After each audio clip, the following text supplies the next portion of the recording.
kwamba wanakuambia tajiri hawezi kuona ufalme wa mbingu. Hii imekaaje? Hebu unaweza kuelezea kidogo? Inaitwa Slavery Bible. Slavery Bible. Hii ni Slavery Bible. Habari hizi kama umeshatengeneza Bible. Kwanza kabisa ukitaka ujue mikakati ya hawa white race, tafuta letter from King Leopold to the missionary of Congo. King Leopold. Mfalme Leopold.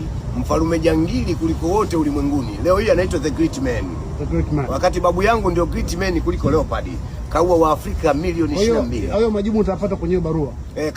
Tafuta barua ya mfalme Leopold kwa wamishionari. Mishionari maana yake wazee wa mission. Mission maana yake mipango.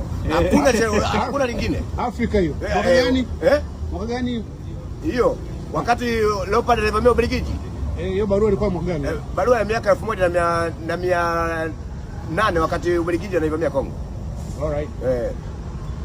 1800 kwa sababu Ubelgiji alianza kuingia Kongo kabla ya Berlin Conference.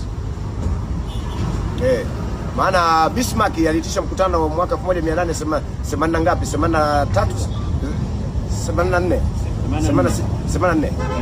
84.